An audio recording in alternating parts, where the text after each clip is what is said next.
Breaking tonight, you are looking live inside dueling House committee rooms as the battle rages over the new GOP health care bill. The divide setting up what could be a nasty fight that our Capitol Hill producers are telling us could continue deep into the evening, maybe until the sun comes up. I'm Shannon Breman for Martha McCallum on day 48 of the first 100. The backlash only growing stronger from the conservative wing of the Republican Party, as the American Health Care Act finds itself in what's known as these markup sessions where lawmakers can offer up changes and amendments. Some of those changes may be necessary, as today was full of back and forth between the White House and Capitol Hill. Are we going to do what we said we would do? Are we going to repeal and replace Obamacare with something better?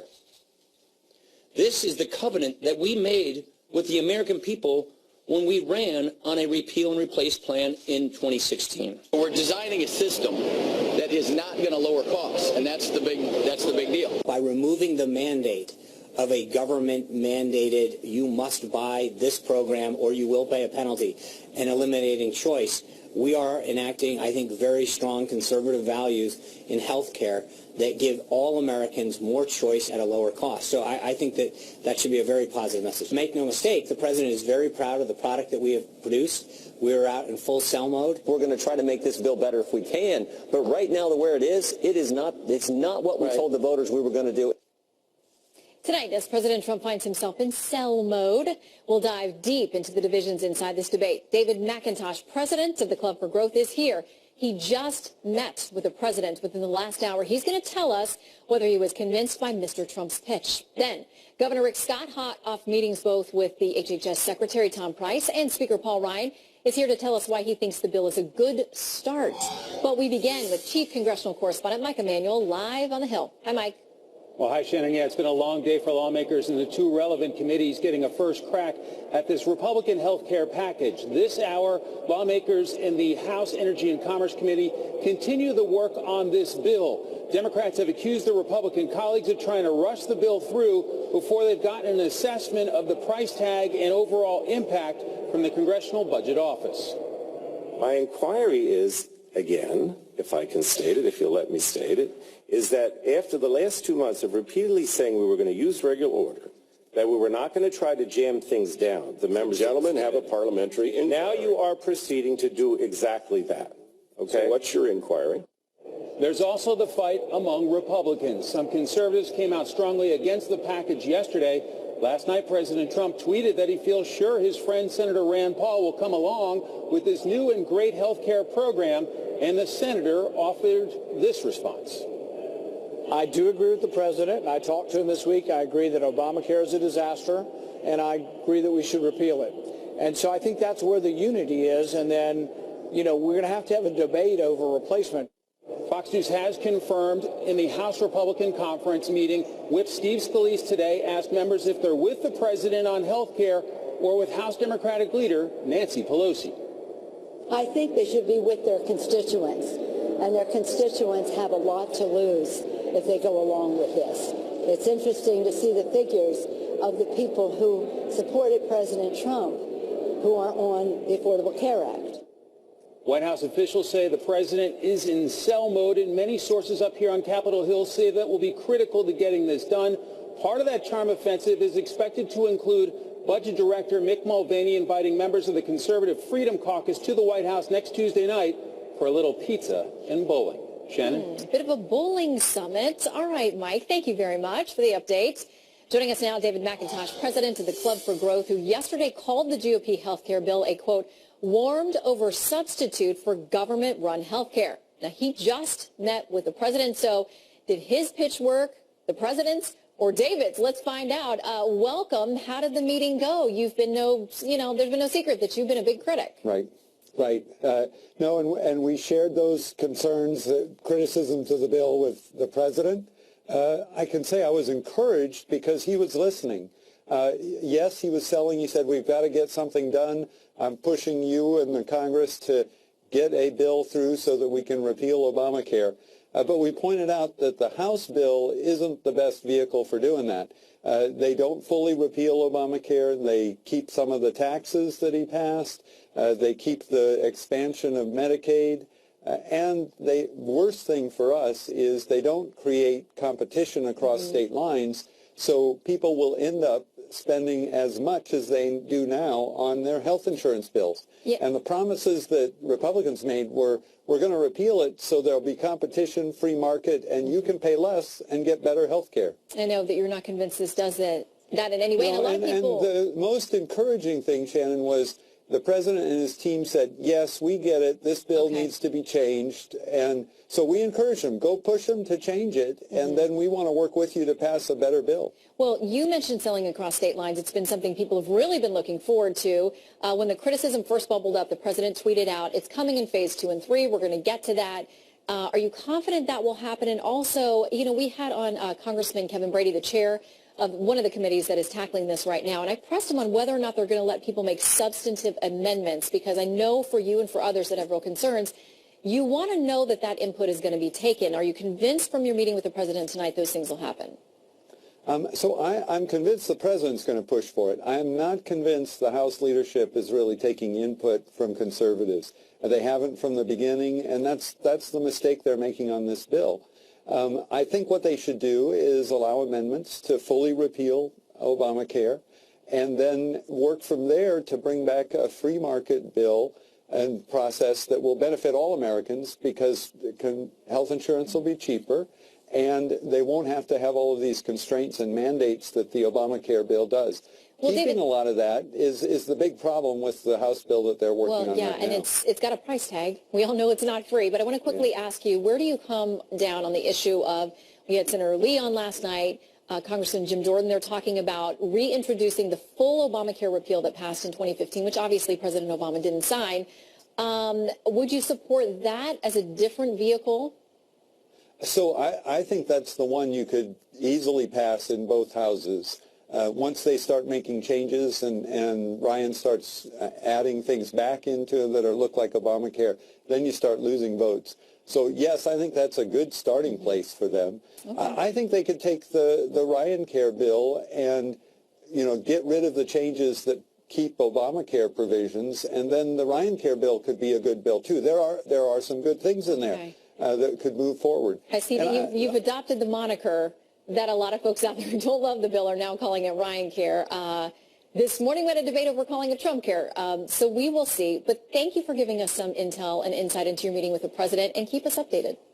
Yeah, I'm encouraged by the president pushing them to keep changing till they get a good bill and then send it to him. Okay. David McIntosh, thanks. Yeah.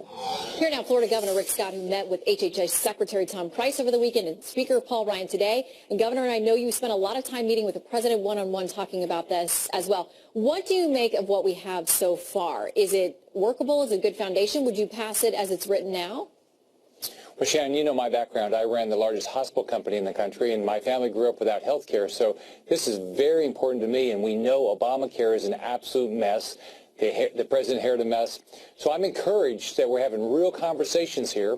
I'm going to fight to make sure it's fair to Floridians, but I'm encouraged that there's conversations, and I'm going to continue to work to make sure I want to make sure we get a bill that's fair to Floridians and make sure people have access to health care. You know, Shannon, the problem here is costs are too high. So whatever we pass has to focus on cost. Well, what do you say to those who, they don't see any evidence in this bill that it actually changes or bends that cost curve down? They're not convinced. Well, look, we've got to focus on cost. If you look at access is 100% tied to cost. If consumers can't afford health care, the companies can't, or taxpayers can't, we're not going to fix health care. And that's my focus is. Now, on top of that, you know, whatever we do, I've got to fight for Florida, and I'm going to. Okay, let's talk about Medicaid, because Florida did not take the Medicaid expansion. That's one of the really hotly contested issues in all of this stew over health care. There are some senators who are conservative GOP senators who say, listen, if you don't keep the Medicaid expansion going, it's been critical in my state. You may lose my vote over this. There are conservatives who say, we don't even like that the Medicaid expansion is continuing for 3 years. Where do you come down on this? Because you made a very bold choice that you thought was the best for your state, and you've taken heat over it. Sure. Well, look, we know that the way they've done Obamacare, it's not sustainable. Costs have gone up. Taxpayers are not going to be able to pay for it. It's caused all of our premiums to go up. So it's got to be repealed. But in the meantime, I've got to fight for Florida, and I'm going to fight for Florida to make sure it's fair to Florida. We didn't do it, the expansion, because we knew it was not sustainable. So I've got to make sure that whatever passes is fair to our state. Now, I want people to get access to health care, but we've got to, like you said before, we've got to focus on the cost side. Okay, so what about across state lines? Is that something you support? Oh, absolutely. If you look at it, you want to drive down healthcare costs, allow people to buy whatever insurance they want. Don't tell them what to buy. Make sure you have more competition. Part of that is sell across state lines, and reward people for taking care of themselves. Those three things will drive down cost. What do you make of the tax credits? People, conservatives especially, the Freedom Caucus and others say it's just another word for an entitlement, and that's not something they can vote for. Well, here's what you have to remember. This is way better than Obamacare. With this bill, if this bill passes, it's way better than Obamacare. I think there's a lot of things we can improve on. I want people to have access to health care. I want them to be able to afford health care. So I think, this is a great starting point, and I know we're going to keep working on it. All right, Florida Governor Rick Scott, always good to chat with you. Thank you, sir. Bye, Shannon. All right, breaking at this hour, the FBI in the hunt for a mole inside the CIA. As the nation's top spy agency makes a very rare statement about this latest massive leak of classified information. Ahead, former CIA contractor Dr. James Mitchell, the man who personally interrogated the mastermind of 9/11, on the danger these leaks pose to our nation. Plus, a California mother of two struck and killed by an intoxicated driver. We're now learning he was known to be in the country, confirming that the FBI is on the hunt for a mole inside the CIA. Less than 36 hours after WikiLeaks apparently exposed the secret cyber spying tools of the Central Intelligence Agency, the FBI launching an investigation to find the person who leaked the sensitive classified information as they search for the next Manning or Snowden. In moments, we're going to be joined by former CIA contractor Dr. James Mitchell, the man who personally interrogated 9/11 mastermind Khalid Sheikh Mohammed. But first, we begin with Chief National Correspondent Ed Henry live in Washington with new details. Hi, Ed. Well, Shannon, good to see you. We're told that the leak involves the entire hacking capacity of the CIA. That sparked embarrassing revelations about how the agency has the capacity to break into our smartphones, can secretly turn smart TVs into microphones that record our conversations, and could actually kill someone by hacking into a car that's connected to the internet. Now, the CIA has just released a statement acknowledging this is a very damaging leak, of course, that could jeopardize American personnel and operations. The CIA also insisting while they have these tools, they are not using them to spy on Americans. A spokesman declaring, quote, "It is also important to note that the CIA is legally prohibited from conducting electronic surveillance targeting individuals here at home, including our fellow Americans, and the CIA does not do so. CIA's activities are subject to rigorous oversight to ensure they comply fully with U.S. law and the Constitution." Now, the White House, meanwhile, today also jumped into the fray. We will go after people who leak classified information. We will prosecute them to the full extent of the law. This is playing with our nation's national security is not something that should be taken lightly under this administration. Tech companies also scrambling tonight. Apple declaring about 80% of their users have the most updated operating system that fixes vulnerabilities, while Samsung simply said privacy is a top priority for them. As for the CIA hunt for the mole that you mentioned, an intelligence official tells our own Catherine Herridge there are three scenarios: an insider who's either an employee or a contractor, or a network cyber breach, or some combination of the two. Shannon? All right, Ed Henry live in Washington. Thank you. Thank you. Here now, Dr. James Mitchell, author of Enhanced Interrogation: Inside the Minds and Motives of the Islamic Terrorists Trying to Destroy America. Doctor, thanks for being with us tonight. Thank you for having me on. Okay, so we understand that there is now officially a federal criminal investigation. How in the world do they go about tracking this down? I mean, I asked our inside research brain room team to tell them how many contractors are at the CIA. They couldn't break it down by CIA, but they said within the intelligence community as a whole, at least 27,000. Well, your assumption is that it's a contractor, right? Because that's what it's been in the past, but it could be anyone. And the other question that you asked me about how they're going to go about tracking these folks down, I really don't think we should talk about that. At least people who know shouldn't be talking about that, because the very reasons that we don't want the hacking tools released is we don't want them to know the methods that we're going to use. But what we need to do is relentlessly hunt these folks down, because they are not just placing American personnel at risk, they're placing American lives at risk. Okay, so if not a contractor, are you saying that maybe you do believe it was a cyber breach from outside, from maybe a foreign actor or a state actor? Well, it could be an employee. It could be a cyber breach. It could be a small band of people. One of the things that we've done in this country that disturbs me a little bit is we've romanticized this subculture of hackers to the point that they've become almost a tribe, where they've become cult heroes, and that the cool thing to do is to get into the hard places to get into, and then to sort of, you know, give people a peek into their underwear drawer, so to speak, right? And so that's somehow become a way of counting coup or taking scalps, and that's a problem. And particularly if it's an employee of the government or a contractor or it's some sort of a breach, we need to find that, we need to find those people, and we need to stop them. Who benefits from this? Who benefits? Criminals benefit, terrorists benefit. I want you to imagine a situation in which, now, they're talking about doing more releases, and if they release the source code, that is particularly dangerous, because not only would criminals have that, but the bad guys would have that as well. Every day, somebody from Al-Qaeda and ISIS gets up and tries to figure out some way to kill Americans here in the United States. Imagine if they could launch a catastrophic attack simultaneously with some sort of cyber war weapon attack as well. It makes us incredibly vulnerable. A second side effect of this thing is, I know a lot of people have criticized me because of my involvement in interrogations.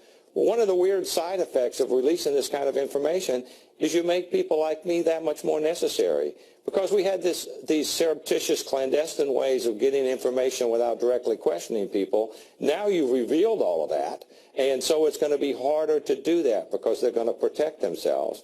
And if they can go invisible, then they can plan attacks. Yes or no, are you confident that our investigation launched by the FBI will find the person or persons responsible? They will if they're not politically correct about it.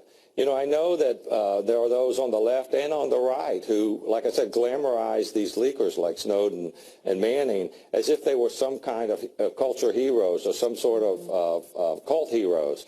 And I think that's a mistake. They're traitors. They should be treated like traitors, because it's not just the CIA personnel or the intelligence community personnel or the military personnel or our State Department people who are in danger. It is American lives and American citizens. All right. Doctor, thank you very much for your insight. We appreciate it. Thank you, ma'am. All right, here now, Ari Fleischer, a former Bush White House press secretary, and Marie Harf, a former CIA officer and spokesperson and a Fox News contributor. Good to see you both. Good to be here. Okay, Marie, how do you begin to tackle this issue? Because now the CIA is having to talk about things, although they are not publicly confirming or denying the authenticity of this material. They're having to talk about sources and methods. I know that others are talking about it. Our enemies are seeing it. How do you stem the bleeding, essentially, at this point? Well, it's a huge problem. And the CIA statement that you just read is an important one because it made several points that Americans need to realize. Nothing in this set of documents that was put out talks about anything directed against Americans. It puts out information about activities that, quite frankly, we believe the CIA should be doing, going after terrorists, going after criminal drug gangs, going after people trafficking in persons. So there's nothing in this trove that was directed against Americans. That's important. But this also does an incredible damage to this country. You know, the doctor was absolutely right in your previous interview. The bad guys now have information about how we go after them. And that is a problem. And I have faith that the FBI and the intelligence community will find eventually whoever did this. And that absolutely this is a problem. Well, and Ari, what concerns does it raise for our allies who shared classified information with us and count on us to be a partner against the bad guys? Shannon, great question. When this happened, that's one of my first thoughts is for anybody who works with us, who says we can work with the Americans and trust the Americans because we know that we can put our lives in their hands. This makes them scratch their head and say, we want to work with the Americans, but is it safe for us to do so? Look, this is a calamity. And I think Dr. Mitchell made a very good point when he stated that we cannot celebrate the Edward Snowdens of the world. They are some of the lowest, most viable criminals. There is nothing lofty about what they are doing. They put our country at risk. They put Americans at risk. And they should not be celebrated. They need to be condemned. And one of the only things that I really hope comes out of if President Trump can have some type of rapport with Russia is that they return Edward Snowden to us so he can go on trial and get what he deserves. Maria, do you also think it's time for him to publicly renounce and call out WikiLeaks? Because, you know, he at one point said, I love WikiLeaks. I mean, he joked about it some on the campaign trail. He made comments. They are not doing things to benefit the United States of America. And a lot of people think we haven't done enough to go after them, to shut them down, to come up with real punishment for people who are feeding them information. What would you like to see from the White House on this? Absolutely. I think a full denunciation of WikiLeaks. There were a lot of national security experts. You're absolutely right. Over the summer, over the course of the campaign, both Republicans and Democrats who were very uncomfortable with how Donald Trump embraced WikiLeaks because they were helping him politically with releasing Hillary Clinton's emails. WikiLeaks is an organization that had already done damage to the United States with the Chelsea Manning documents. They are an organization that is trying to undermine U.S. security. And I want the White House to come out and fully criticize them, denounce them, and make clear that what they're doing is completely abhorrent, and they will find the source inside the government of these leaks. Absolutely. And Ari, is this a golden opportunity now for the president to step out on this particular issue? I mean, you've been at the heart of communications out of the White House. Yeah. Well, the president's in a jam, and he put himself there on this issue. You know, this is the same president who called on Russia to release even more information to WikiLeaks. Look, I was always uncomfortable with Russia interfering in our election and finding WikiLeaks, a group that I think is notoriously terrible, to be the conduit for what he wanted to do. And it happened to benefit him, Donald Trump, politically. So that's a route that I think is closed to him, unfortunately, because of the choices he made earlier. But look, the WikiLeaks is not the issue here. The issue here are traitorous Americans who have done this. I presume that they're Americans, but people who are associated contractors, employees of the CIA, in most likelihood. And I'm stunned that this could happen twice, that it happened at the National Security Agency, and then it happened here at the CIA. There's got to be a better way to protect our assets and our information.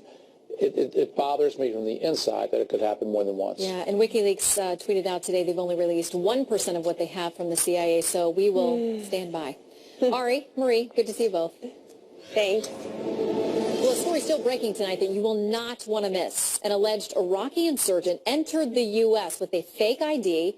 Lawmakers now calling for an explanation as the shocking details unfold. We've got those just ahead. Plus, 2 unthinkable crimes allegedly at the hands of illegal immigrants, one involving a young man now charged in the gruesome decapitation of his own mother. The other claiming the life of a mother of 2 who was struck by an illegal immigrant who was driving allegedly under the influence. David Wall and Richard Fowler are here on those cases next. So much was taken away from us that it's a pain you cannot describe, and it's there and it will be. 4/7, Channel 115. Developing tonight, 2 deeply disturbing stories impacting both coasts of the country, each shining new light on the issue of violent illegal immigrant crime. First, in California, where a Mexican immigrant who'd been deported 5 times now faces charges of manslaughter in a drunk driving crash that killed a mother of 2.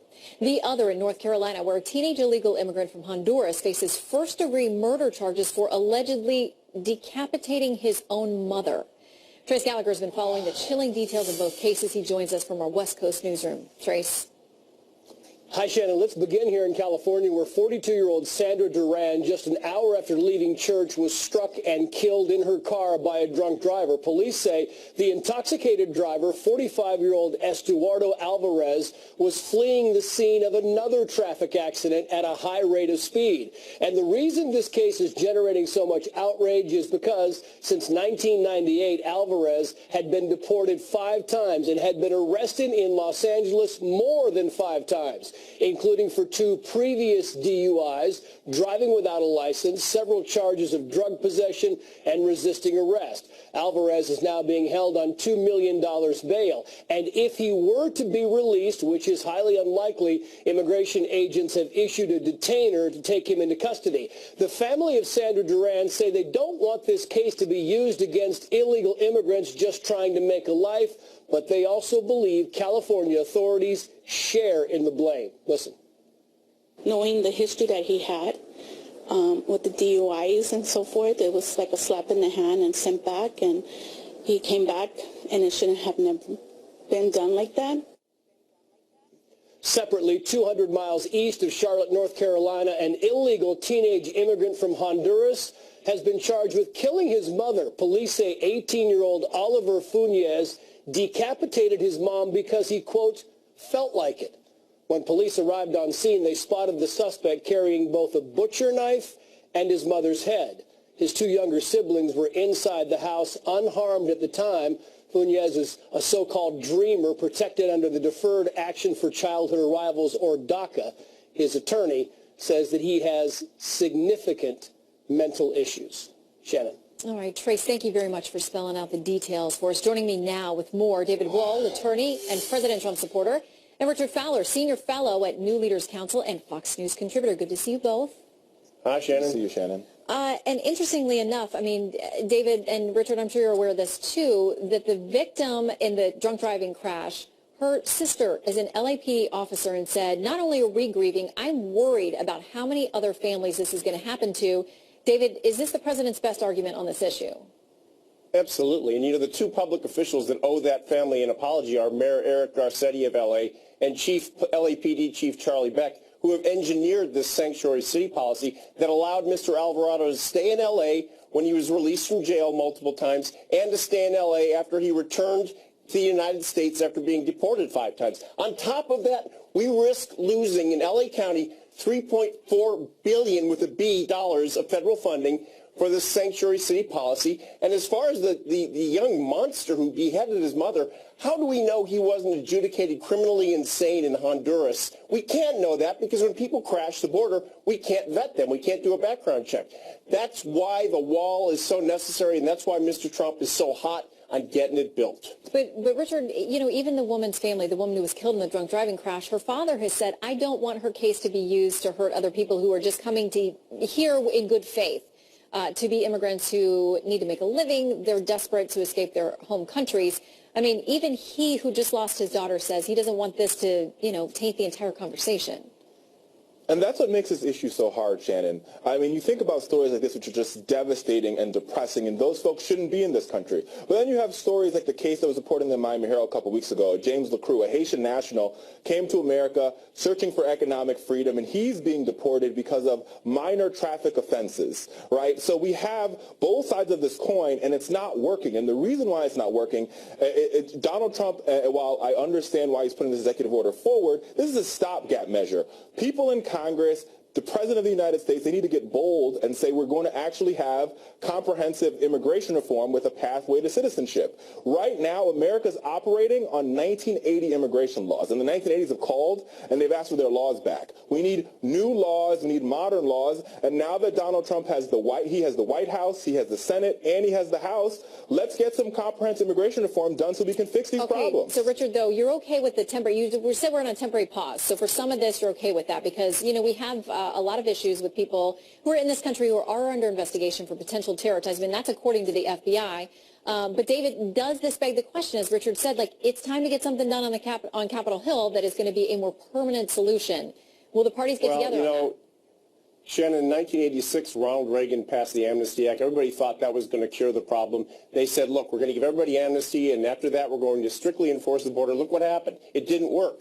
The bottom line is we have immigration laws. We have people in Europe waiting in line for years to get into America, and we're saying, well, wait a second, everybody that sneaks up from the southern border, we have to make special accommodations for them just because. It doesn't work that way. But Mr. Trump is focusing right now on the hardest core criminals like Mr. Alvarado, who wouldn't have been here, by the way, if he hadn't been given sanctuary in this city, and if we had the president beforehand who would actually enforce the law. We got to leave it there. But he was somebody who had previous drug charges and other drunk driving charges as well. So that is definitely one of the cases this administration says it's going to focus on.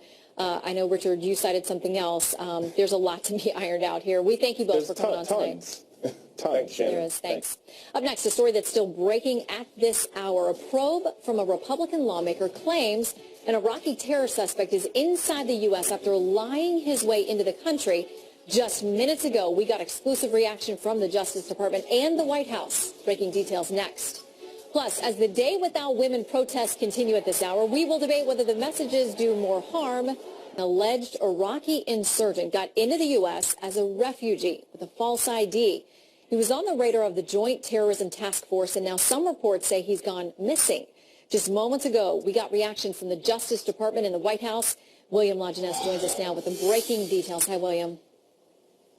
Well, Shannon, earlier this week, the chairman of the Senate Homeland Security Committee asked the Attorney General to explain how the suspected Iraqi surgeon got into the U.S. despite being vetted as a refugee and lying who he was. Republican Senator Ron Johnson, Wisconsin, wrote to the Attorney General after this Iraqi became the subject of an investigation by the Joint Terrorism Task Force in Texas.